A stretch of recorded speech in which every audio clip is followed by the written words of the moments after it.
de comando presidencial, queremos, mi hermano, el gobernador del estado Carabobo, Francisco Ameliach, en representación de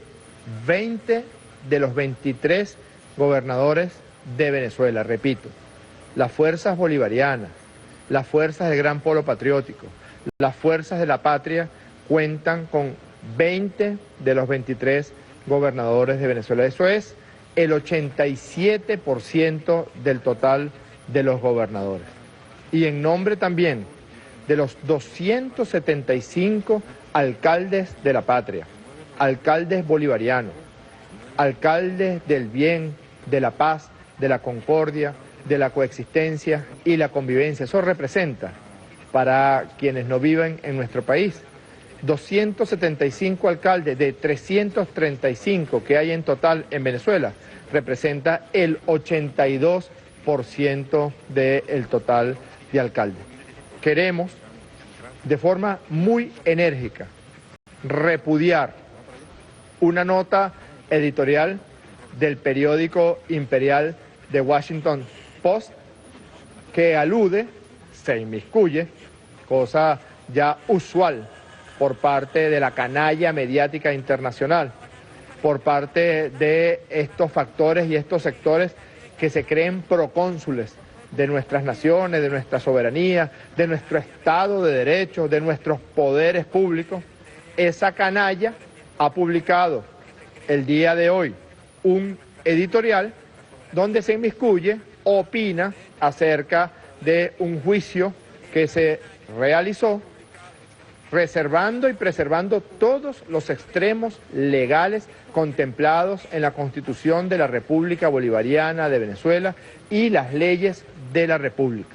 El derecho a la defensa, el derecho al debido proceso, la presentación de pruebas, los alegatos por parte de la Fiscalía General de la República, los alegatos por parte de la defensa, un juicio que además cumplió de forma absoluta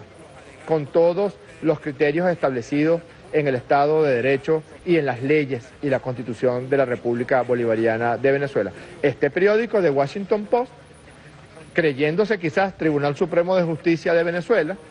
o sencillamente cepillándose que en Venezuela hay poderes públicos y que los poderes públicos son autónomos e independientes, bueno, se mete y, por supuesto, agrede al Poder Judicial venezolano y agrede la Constitución y las leyes de la República, por supuesto también tratando de defender a su agente, tratando de defender a aquel que queda demostrado en el juicio que acaba de culminar, generó inmensos dolores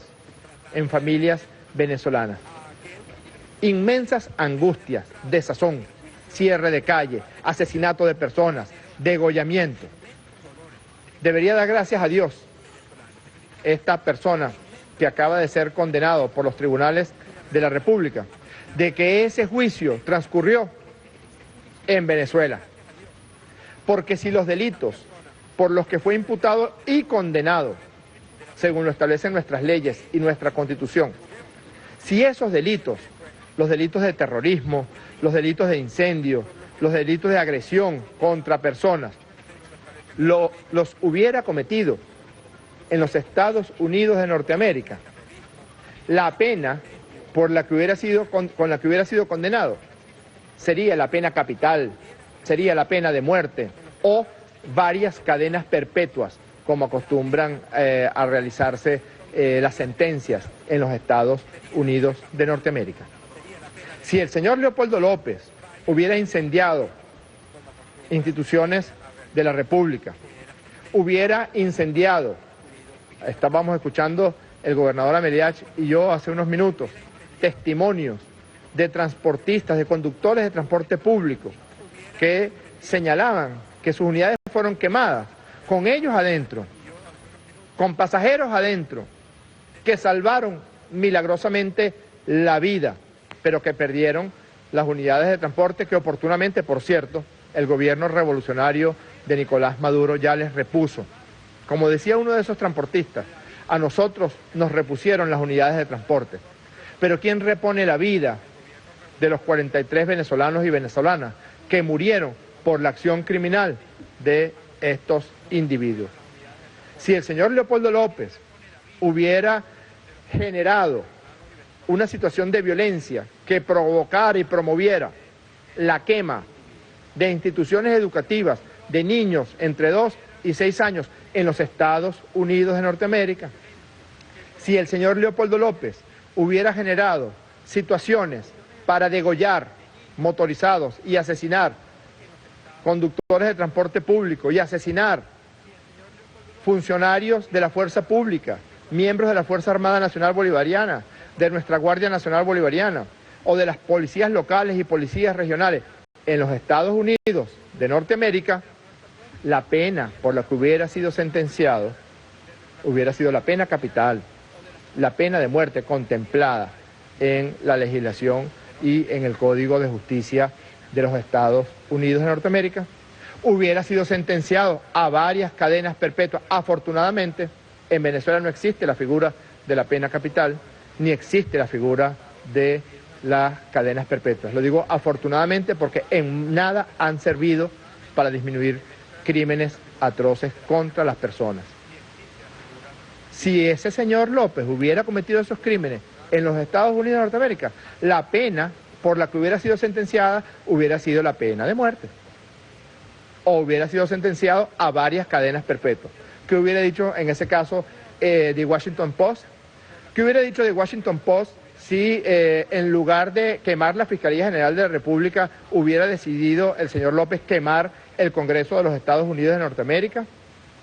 Si en lugar de promover el derrocamiento por vías violentas del presidente Nicolás Maduro, propusiera y actuara el señor Leopoldo López para promover el derrocamiento violento del señor presidente de los Estados Unidos de Norteamérica, Barack Hussein Obama, se hubiera promovido el asesinato de personas en los Estados Unidos de Norteamérica, se hubiera promovido el incendio, la quema, que puso en riesgo terrible la vida de niños entre 2 y 6 años, pero no hubiera ocurrido en el municipio Chacao del estado Miranda de Venezuela, sino que hubiera ocurrido en un municipio en las afueras de Washington, en la capital de los Estados Unidos de Norteamérica.